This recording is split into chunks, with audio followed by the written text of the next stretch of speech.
भाजपा विधायक रिकेश सेन का एक वीडियो वायरल हो रहा है, जिसमें वो एक युवक की गर्दन पकड़कर उसे धमकी देता हुआ नजर आ रहा है। वीडियो भिलाई में विधायक के कार्यालय का है। विधायक रिकेश सेन बिना सोचे समझे अति उत्साह में कुरुद गांव स्थित नखटा तालाब का नामकरण बिहार की लोक गायिका शारदा सिन्हा के नाम पर रखने की घोषणा कर दी। इस ऐलान के बाद पूरे छत्तीसगढ़ से विधायक के खिलाफ विरोध के स्वर उठने लगे।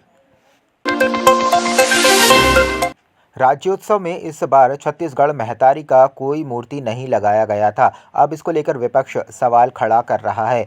छत्तीसगढ़ के नेता प्रतिपक्ष चरणदास महंत ने इस मामले को लेकर प्रदेश सरकार पर निशाना साधा है। उन्होंने कहा है कि इस सरकार में छत्तीसगढ़ महतारी की कोई इज्जत नहीं है, न छत्तीसगढ़ी संस्कृति और परंपरा की दिखी।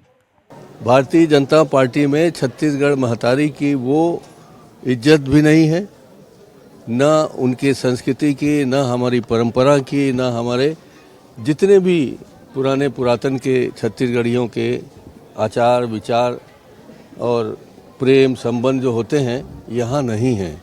मैं अब अंदर बाहर का कोई प्रश्न करना नहीं चाहता, मगर छत्तीसगढ़ महतारी जिसकी वो सेवा कर रहे हैं उसके चरणों की फोटो नहीं है, तो बाकी आप क्या समझ सकते हैं। धर्मांतरण को लेकर नेता प्रतिपक्ष चरणदास महंत ने कहा है कि धर्मांतरण की परिभाषा क्या है, ये वो बताएं। अगर कोई व्यक्ति देश के संविधान के अनुसार कुछ पूजा करने जाता, मंदिर जाता है, मस्जिद जाता है, गुरुद्वारा जाता है, तो आप उसको धर्मांतरण का नाम लेकर कांग्रेस को बदनाम करना चाहते हैं, यह बिल्कुल उचित नहीं है। ठीक है, आप लिखा हुआ प्रश्न पढ़ रहे हैं। मैं उनसे जानना चाहता हूँ मंत्री जी से कि धर्मांतरण की परिभाषा क्या है, उसको किसको धर्मांतरण कहते हैं। अगर कोई व्यक्ति देश के संविधान के अनुसार कुछ पूजा करने जाता है, कहीं मंदिर जाता है, मस्जिद जाता है, गुरुद्वारे जाता है, तो आप उसको धर्मांतरण का नाम लेके कांग्रेस को बदनाम करना चाहते हैं, ये बिल्कुल भी उचित नहीं है। प्रदेश के धर्मांतरण पर सियासत जारी। धर्मांतरण पर कांग्रेस के बयान पर उप मुख्यमंत्री अरुण साव ने किया पलटवार। कहा, ये कांग्रेस पार्टी का दोहरा चरित्र है। कांग्रेस शासित राज्यों में सरकार के संरक्षण में धर्मांतरण होता है। छत्तीसगढ़ में जब कांग्रेस की सरकार थी तो हमने देखा किस तरीके से धर्मांतरण का खेल चला। हमारी सरकार अवैध धर्मांतरण रोकने के लिए प्रतिबद्ध और काम कर रही है। देखिए, ये कांग्रेस पार्टी का दोहरा चरित्र है। एक तरफ उनके शासित राज्यों में सरकार के संरक्षण में धर्मांतरण होता है। पिछले जब कांग्रेस की सरकार थी तो हमने देखा छत्तीसगढ़ में किस प्रकार से धर्मांतरण का खुला खेल चला, पर हमारी सरकार धर्मांतरण रोकने के लिए, अवैध धर्मांतरण रोकने के लिए पूरी तरह से प्रतिबद्ध है और उस दिशा में काम भी कर रही है। भारतीय सड़क कांग्रेस का आज से होगा आयोजन। इसको लेकर उप मुख्यमंत्री अरुण साव ने दी जानकारी। अधिवेशन के उद्घाटन के लिए 8 नवंबर देश के सड़क परिवहन मंत्री नितिन गडकरी का आगमन होगा। छत्तीसगढ़ के लिए सौभाग्य का विषय है। देश भर सड़क एवं निर्माण विशेषज्ञ आएंगे। दुनिया के निर्माण के क्षेत्र में जो तरक्की हुई है। इंडियन रोड कांग्रेस का अधिवेशन होना है और आज शाम को उस कार्यक्रम की विस्तृत रूपरेखा आप सबके सामने प्रस्तुत करेंगे।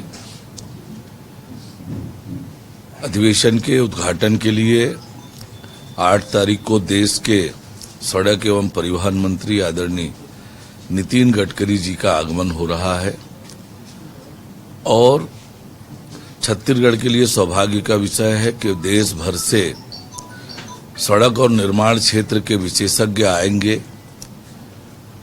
और दुनिया में निर्माण के क्षेत्र में जो तरक्की प्रगति हुई है उसको लेकर चर्चा करेंगे। साथ ही छत्तीसगढ़ की झलक और छत्तीसगढ़ की जानकारी भी देश भर से आ रहे प्रतिनिधियों को हो, इसकी तैयारी हमने की है।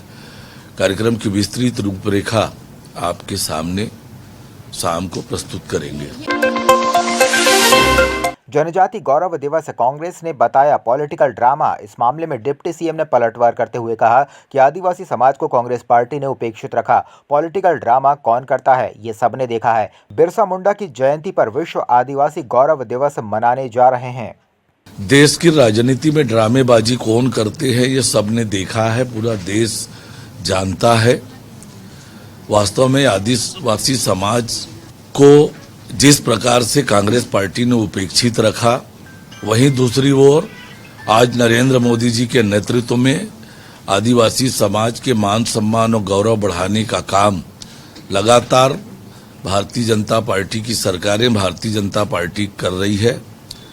भगवान बिरसा मुंडा की जयंती 15 नवंबर को विश्व आदिवासी गौरव दिवस में मनाकर और ऐसे अनेक काम आदिवासी समाज के उत्थान और तरक्की के लिए भारत सरकार, राज्य सरकार हमारी कर रही है। कांग्रेस ने बीजेपी पर लगाया छत्तीसगढ़ महतारी के अपमान का आरोप। इसको लेकर डिप्टी सीएम अरुण साव ने दिया करारा जवाब। बोले, बीजेपी ने छत्तीसगढ़ महतारी के मान सम्मान बढ़ाने का काम किया है। साव ने कहा, आज देश और दुनिया में छत्तीसगढ़ की अलग पहचान बनी है, वो केवल बीजेपी के कारण बनी है। छत्तीसगढ़ का मान सम्मान बढ़ाने का काम हमारी सरकार विष्णुदेव साय के नेतृत्व में कर रही है। देखिए, छत्तीसगढ़ महतारी के मान सम्मान और गौरव बढ़ाने का काम हमेशा से भारतीय जनता पार्टी ने किया है, हमारी सरकारों ने किया है। आज देश और दुनिया में छत्तीसगढ़ की जो अलग पहचान बनी है, वो केवल और केवल भारतीय जनता पार्टी के कारण बनी है। जिस कांग्रेस पार्टी ने छत्तीसगढ़ को कुपोषण, भुखमरी या शिक्षा के कगार पर छोड़ रखा था, वो छत्तीसगढ़ महतारी के मान सम्मान और गौरव की बात न करे। छत्तीसगढ़ के मान सम्मान और गौरव बढ़ाने का काम हमारी सरकार विष्णुदेव साय जी के नेतृत्व में कर रही है। जिस छत्तीसगढ़ को आपने देश भर में बदनाम कराया, भ्रष्टाचार के गढ़ के रूप में, अपराध के गढ़ के रूप में, नशे के गढ़ के रूप में, और आज जिस प्रकार से छत्तीसगढ़ को दोनों हाथों से आप लोगों ने लूटा, छत्तीसगढ़ के मान सम्मान और गौरव की बात आपके मुंह से शोभा नहीं देती है। छत्तीसगढ़ महतारी के मान सम्मान और गौरव बढ़ाने का काम हम लगातार कर रहे हैं। मुख्यमंत्री विष्णुदेव साय ने आज बलौदाबाजार के दशहरा मैदान में विभिन्न विकास कार्यों का भूमि पूजन और लोकार्पण करते हुए बलौदाबाजार में बीएड महाविद्यालय खोलने और ट्रांसपोर्ट नगर बनाने की घोषणा की। उन्होंने कार्यक्रम में बलौदाबाजार भाटापारा जिले के लिए 60 करोड़ 20 लाख रुपए की लागत के अनेक विकास कार्यों का लोकार्पण और भूमि पूजन किया। बीएड कॉलेज यहाँ खोला जाए तो कर मैं घोषणा करत हूँ। आप उनके बलौदाबाजार में बीएड कॉलेज के शुभारंभ हुई और ट्रांसपोर्ट नगर बनाया जाए, एकर भी मांग हुई से तो मैं ट्रांसपोर्ट नगर बनाए के भी मैं घोषणा करत हूँ।